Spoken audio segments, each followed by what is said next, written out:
नमस्कार दोस्तों, मेरे यूट्यूब चैनल रश्मि भक्ति ब्लॉग में आप सभी का बहुत बहुत स्वागत है। तो वट सावित्री का व्रत हमें वट वृक्ष के नीचे कैसे करना है। तो इस बार वट सावित्री का व्रत और सोमवती अमावस्या दोनों ही बहुत ही खास योग है। जो कि वट सावित्री का व्रत कब है, तो ज्येष्ठ माह में पड़ने वाले सारे व्रतों में वट सावित्री का व्रत बहुत ही खास होता है। ये सौभाग्यवती महिलाएं अपने पति की लंबी उम्र और सुख समृद्धि और अच्छे भविष्य की कामना से यह व्रत रखती हैं। यह व्रत ज्येष्ठ मास के कृष्ण पक्ष की त्रयोदशी तिथि को अमावस्या के दिन यह व्रत रखा जाता है। वट सावित्री व्रत हमें इस साल 2025 में 26 मई को रखा जाएगा, दिन सोमवार को। तो सबसे पहले हमें सुबह सवेरे स्नान करके सारी पूजा की सामग्री पहले से ही ला लीजिए। पूजा की सामग्री का वीडियो चैनल पर अपलोड कर दिया है। आप 16 श्रृंगार कर लीजिए, पूरा तैयार हो जाइए, मेहंदी आलता वगैरह सब कुछ लगा लीजिए। फिर उसके बाद हमें तैयार होकर के अपनी पूजा की थाली तैयार कर लेना है और उसके बाद हमें वट वृक्ष के नीचे पहुंच जाना है।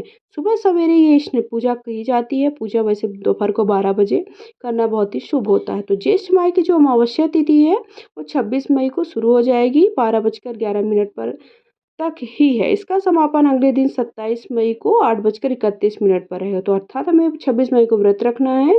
पूजा आप 8 के बाद कभी भी कर सकते हैं। तो वैसे दोपहर को 12 बजे ये पूजा करनी बहुत ही शुभ मानी जाती है। तो हल्दी से इस तरह से आप स्वस्तिक बना सकते हैं या फिर कोई भी चौक वगैरह भी चौक भी आप बना सकते हैं। तो वट हमें इस तरह से देखिए, वट वृक्ष के नीचे जाकर के सबसे पहले साफ सुथरा कर लेना, अगर वहाँ पर साफ सफाई नहीं है। उसके बाद हमें चौक पुर लेना है, थोड़ा सा जल डाल के। फिर उसके बाद एक आपको चुनरी या फिर लाल कपड़ा बिछा करके उसके ऊपर हमें वट सावित्री कथा की किताब रख लेनी है। उसके बाद हमें कलश स्थापित कर लेना है। तो कलश स्थापित करने के लिए तांबे का, पीतल का या फिर आप मिट्टी का कलश भी ले जा सकते हैं। कलश पे तो हमें कंठ तक जल भर लीजिए, उसके ऊपर मौली रख लीजिए। मौली लगा करने के बाद हमें पंच पल्लव लगा लेना है। तो पंच पल्लव अच्छे से उसमें हल्दी कुमकुम लगा लीजिए। फिर पंच पल्लव रख देना है और उस जो हमारा शुद्ध जल है, जो हमारे कलश का जल है, कलश के जल के अंदर हल्दी की गांठ, सुपारी की गांठ और अक्षत, एक पुष्प और एक का सिक्का डाल देना है। तो इस तरह से हमारा कलश तैयार हो जाएगा।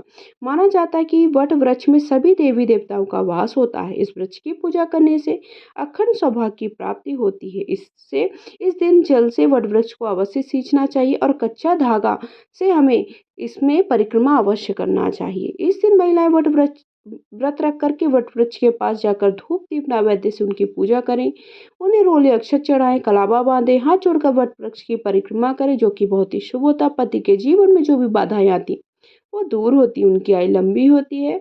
इसलिए हमें ये व्रत अवश्य करना चाहिए। वहीं इस दिन सोमवती अमावस्या है, लेकिन वही स्नानादान अमावस्या है, इसलिए हमें इस दिन आपको फेरी नहीं करनी है। इस दिन महिलाएं बांस की टोकरी, सप्तधान और ब्रह्मावट सावित्री, दूसरी टोकरी में सत्यवान और सावित्री की प्रतिमा भी स्थापित करते। देखिए, अलग अलग रिवाज होते हैं।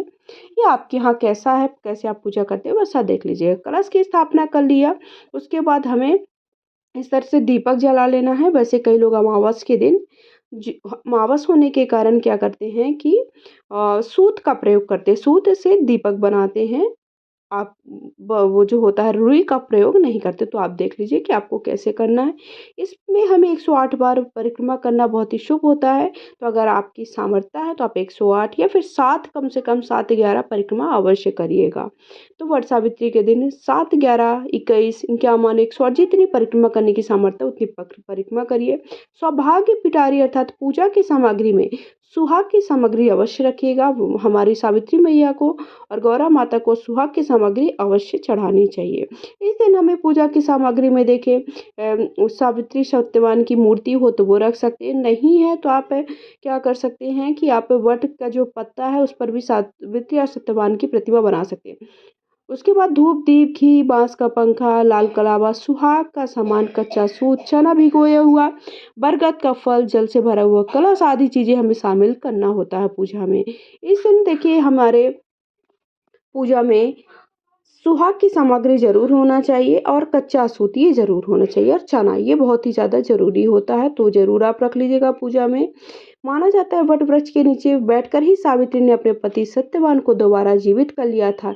इसीलिए हमें इस व्रत को रखना और पूजा करना शुभ होता है। तभी से वट वृक्ष की पूजा करना शुभ माना गया। इसकी पूजा करने से सुख शांति धन लक्ष्मी का वास होता है, इसलिए सभी सुहागन महिलाओं को वट वृक्ष का पूजन अवश्य करना चाहिए। वट सावित्री का व्रत अवश्य रखना चाहिए। फिर सभी को शुद्ध जल के छींटे दे दिए, हल्दी कुमकुम लगा दीजिए। और मैंने मिट्टी, वही की मिट्टी से गौरी गणेश बनाना शुभ होता है। गौरी गणेश आप अब अलग से न ले जाए, वही की मिट्टी से ही गौरी गणेश बनाए, वो जो कि शुभ होता है। तो मैंने मिट्टी पर गौरी गणेश जो हमारे वहीं की मिट्टी से गौरी गणेश बना ले, तो गौरी गणेश का सबसे पहले हल्दी कुमकुम से पूजन करें। उन्हें हल्दी, उनके सिंदूर ज़्यादा चढ़ा दें ताकि आप उनसे सुहाग ले सकें। उन्हें वस्त्र के भाव से कलावा चढ़ा दिया। हमें दीपक का भी पूजन किया। हवा चल रही थी तो दीपक थोड़ा बुझ रहा था, इसलिए मैंने दीपक नीचे रख दिया। फिर उसके बाद हमने जनेऊ चढ़ा दिया है। साथ ही कलश का पूजन कर दें। जो कुछ वट सावित्री कथा की किताब है उसका भी हमें पूजन जरूर करते चलना है साथ ही साथ में, तो वो भी करते जाइए। फिर उसके बाद भोग फूल चढ़ा दी, जो भी आपके पास फूल है, और गुलगुले का भोग लगाना। और चने की दाल का कई लोग देखिए चढ़ाते हैं, चने की दाल गुटकते हैं 5 अपने जो इसका फल है उसके साथ। कई लोग क्या करते हैं कि जो खड़ा चना होता है वो भी रखते हैं, वो आपके ऊपर है। देख लीजिए, मौसमी फल चढ़ा दीजिए, भोग प्रसाद चढ़ा दीजिए, मिठाई का भोग लगा दिया है अगर आपके पास मिठाई वगैरह है। और हमें सुहाग की सामग्री ज़रूर चढ़ाएं, जैसे कि चूड़ी, बिंदी, महावर और मेहंदी, सिंदूर, ये सारी चीज़ें ज़रूर पूजा में सम्मिलित करना है, उन्हें ज़रूर चढ़ाना है। उसके बाद देखिए हमें कथा पढ़ लेनी है। हाथ में थोड़ा सा गेहूँ या चना की दाल ही लेकर के कथा सुन लीजिए। कथा सुनने के बाद हमें वट वृक्ष की हवा कर देनी है इस तरह से। उसके बाद हमें परिक्रमा कर लेनी है। तो यहाँ पर देखिए परिक्रमा के लिए आप 7, 11, 21 मैंने बताया, जितनी भी आप परिक्रमा कर सके उतनी आप परिक्रमा कर लीजिएगा। तो कच्चा सूत्र इस तरह से ले लेना है, कच्चे सूत से या फिर आप मौली से भी इस तरह से बांध करके हमें 7, 11, 21, 51, 108 जितनी परिक्रमा की आपके सामर्थ्य हो, आपकी क्षमता हो, जैसा आपका स्वास्थ्य हो, वैसे आप परिक्रमा कर लीजिए। आपकी सामर्थ्य के हिसाब से दक्षिणा अवश्य चढ़ाइएगा, जो कि पूजा में हुई कमियों को दूर करता है। आप यहाँ पे साँस का बहना वगैरह भी निकाल सकते हैं। और या तो आप जो सुहाग की सामग्री है और बाकी आपने जैसे कलश अगर आप मिट्टी का बनाया है, उसके साथ-साथ जो आपने पंखा रखा है, ये सारी चीज़ें कई लोग क्या करते हैं, किसी भी ब्राह्मण को देते हैं, तो ब्राह्मण को आप दान दे दीजिए, उनके पैर छू लीजिए। तो इस तरह से हमें देखिए आपको परिक्रमा कर लेना है, और परिक्रमा करने के बाद हमें वट वृक्ष से भेंट अवश्य करनी होती है। और भेंट कर लीजिए इस तरह से, फिर उनके चरण स्पर्श करके और हमें उनका आशीर्वाद ले लेना है।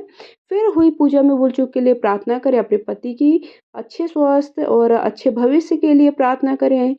और उसके बाद आप क्या करिए कि आरती कर लीजिए, और जो भी वहाँ पे सुहागन महिलाएं हैं उन्हें सुहाग जरूर दीजिए, और खुद भी गौरी माता से सुहाग ले लीजिए।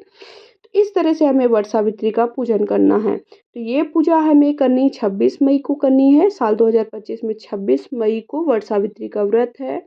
तो आई होप आप सभी को सारी जानकारी मिल गई है कि हमें वट सावित्री का व्रत कैसे करना है, कब करना है, पूजा का सही समय क्या है। पूजा की सामग्री का वीडियो भी चैनल पे अपलोड कर दिया, आपसे जाकर वहाँ ज़रूर देख लीजिएगा। तो वट सावित्री के साथ साथ सोमवती अमावस्या है कि नहीं, आपको पूजा करनी कि नहीं, ये भी मैंने आपको यहाँ जानकारी दे दी है। तो इस साल 2025 में सोमवती अमावस्या नहीं है, स्नानदान अमावस्या है, इसलिए आपको उस दिन फेरी नहीं लगाना है, केवल है सोमवती अमावस्या। और जितना वट वृक्ष पुराना होता है, उतना देव वृक्ष होता है, उतना फलकारी है।